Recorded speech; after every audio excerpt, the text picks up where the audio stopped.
Halo, selamat malam pemirsa. One on One kembali menjumpai Anda. Malam hari ini, kalau Anda tadi baru saja melihat, pasti sudah tahu siapa yang menjadi tamu dari One on One malam hari ini, pemirsa. Ia merupakan mantan pemain nasional, timnas nasional sepak bola Indonesia, kemudian juga merupakan pelatih timnas Indonesia dengan prestasi gemilang luar biasa. Kita ketahui sudah berhasil 2 kali membawa timnas Indonesia U19 meraih posisi tertinggi. Kemudian juga 1 kali meraih posisi terbaik juga di U22 dan juga mampu membawa tim Indonesia dalam ajang SEA Games meraih medali emas. Langsung saja kita sapa, yaitu ada Coach Indra Syafri. Apa kabar, Coach? Alhamdulillah baik. Sehat, alhamdulillah. Alhamdulillah. Sehat. Pertama kita mau ngucapin selamat dulu nih, Coach, untuk keberhasilan timnas Indonesia yang berhasil menaklukkan Thailand dengan skor yang sangat tipis walaupun 1-0 begitu ya, Coach ya. Nah, mungkin bisa komentari dulu nih, Coach, yang dari kemarin terakhir dihadapi dalam pertandingan U19 Indonesia melawan Thailand. Orang mungkin nyangkain Thailand nih kayaknya berat banget. Thailand kayaknya mungkin berada di Indonesia. Agak ada rasa pesimis dari beberapa pihak. Tapi ternyata Coach Indra berhasil membawa Indonesia. Ya, pertama saya ingin ralat dulu. Saya bukan pemain tim nasional. Jadi nanti banyak orang protes nanti. Saya bukan pemain tim nasional. Saya melatih tim nasional ya. Dari tahun 2011. Mulai dari tim nasional U16 sampai tim nasional kemarin Asian Games usia 24. Mengenai pertandingan final ya. Pertandingan final lawan Thailand sesuai dengan apa yang kita perkirakan bahwa Thailand atau Australia yang akan maju ke final. Dan untuk saya pribadi itu sudah ada kalau nggak salah 4 kali pertemuan dengan Thailand. Pertama waktu itu di SEA Games di Manila, dia juga kalah. Terus final di Kamboja U22, juga kalah di final dia. Terus di kemarin di SEA Games final juga kalah. Dan terakhir kemarin di Surabaya juga kalah. Bukan berarti Thailand bukan tim yang nggak bagus, sangat bagus. Dia bermain rapi. Dan saya pastikan sayangnya Thailand kalah dengan cara yang sama. Dengan taktik yang sama, Thailand kita kalahkan. Jadi saya pikir mungkin karena pelatihnya berganti terus ya.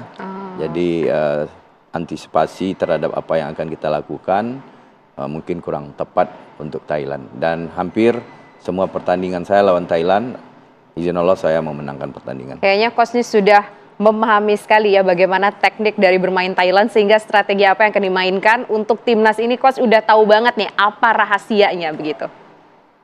Iya, mungkin pelatih semuanya ya tentu punya cara. Jadi sebelum pertandingan dilakukan ya tentu dia menganalisa pertandingan siapa yang akan dia lawan. Tentu lebih penting bagaimana tim dia sendiri, bagaimana menghadapi, merencanakan game plan untuk melawan suatu tim gitu.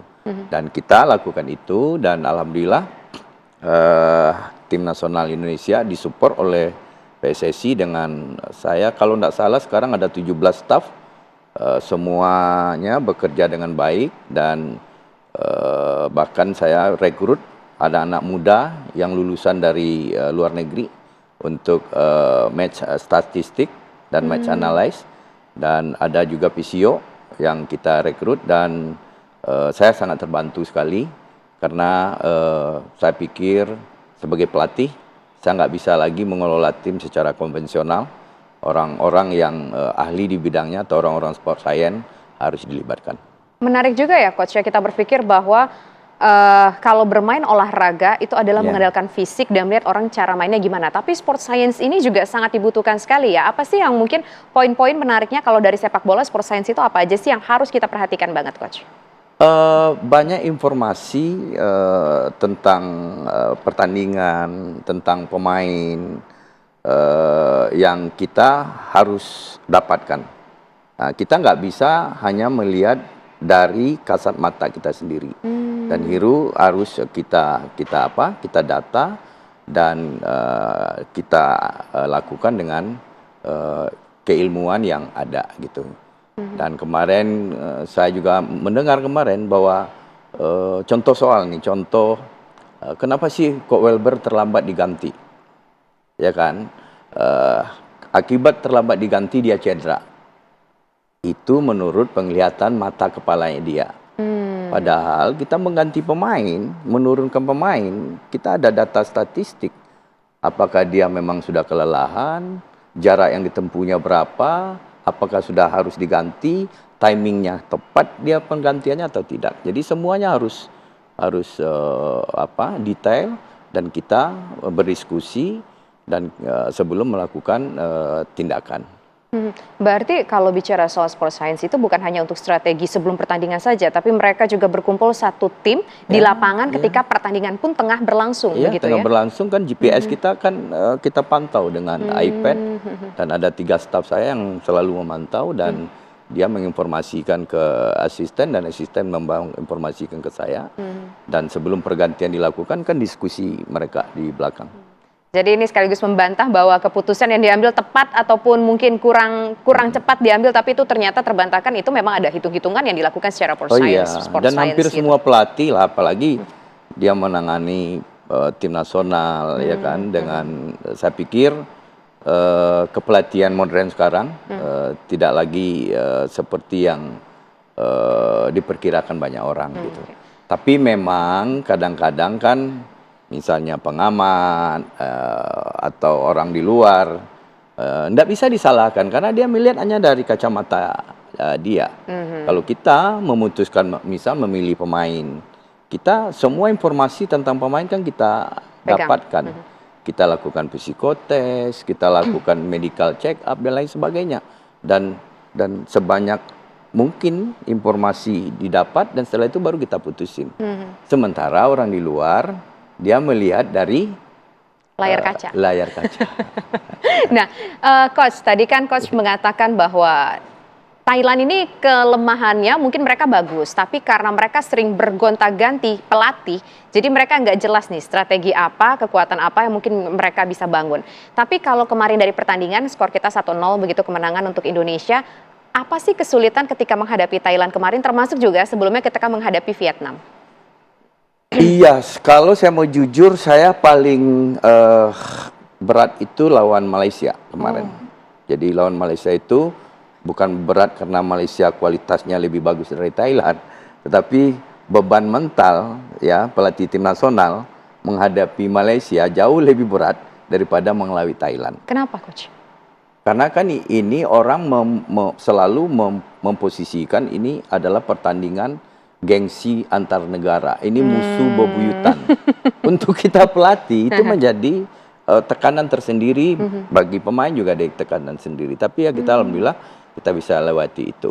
Nah, khusus Thailand, saya pikir dari tim Asia Tenggara, Thailand masih tim yang solid, pembinaan usia mudanya juga berjalan dengan baik, dan saya pikir masih tetap akan menjadi lawan berat kita di kemudian hari.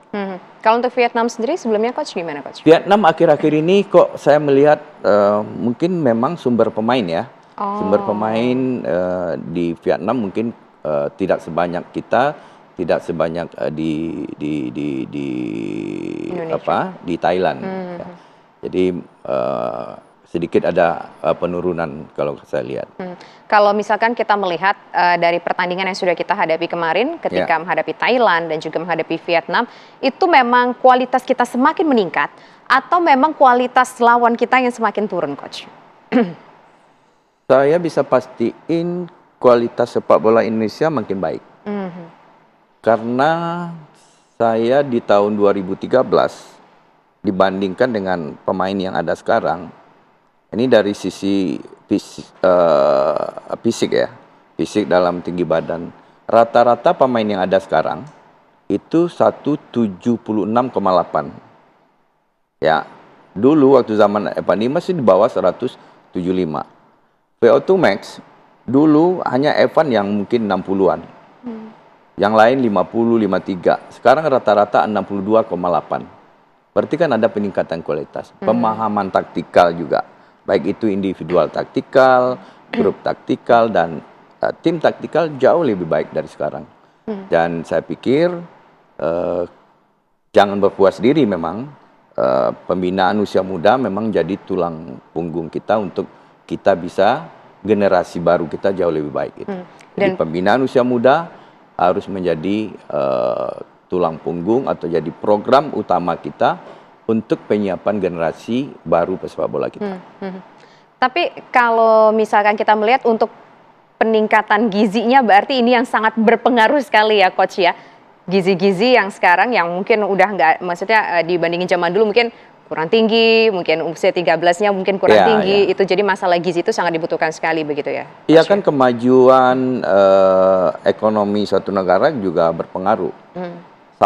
Ranking 1 sampai 20 di dunia itu negara-negara yang tingkat ekonominya bagus, pendapatan per kapitanya bagus. Dan itu berpengaruh juga. Tapi gini, sangat berpengaruh. Selain gizi, ada faktor lain juga nggak yang kalau menurut Coach ini akan menghambat upaya untuk melakukan penjaringan bakat usia dini? Misalkan berkaitan dengan kurikulum sekolah kah, atau mungkin berkaitan dengan jam sekolah kah, ataupun dengan lingkungan-lingkungan sekitar. Ada nggak yang Coach perhatikan sekarang? Iya, sekarang? saya beberapa kali diskusi dengan orang tua yang punya anak. Yang punya bakat sepak bola. Masalah yang mereka hadapi itu, makanya saya pernah diskusi, kebetulan saya di Kemendikbud ada bikin kompetisi Gala Siswa Indonesia. Yang masalahnya itu sekarang, anak-anak itu pulang sekolah itu jam 4 sore.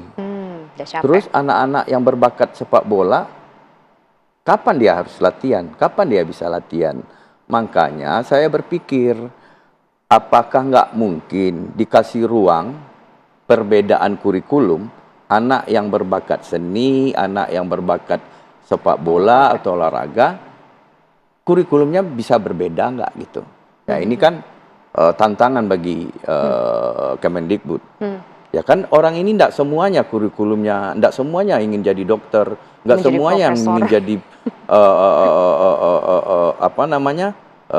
bidangnya di desain dan lain sebagainya itu. Tapi kan ada ada orang yang punya bakat-bakat yang harus punya waktu untuk berlatih gitu.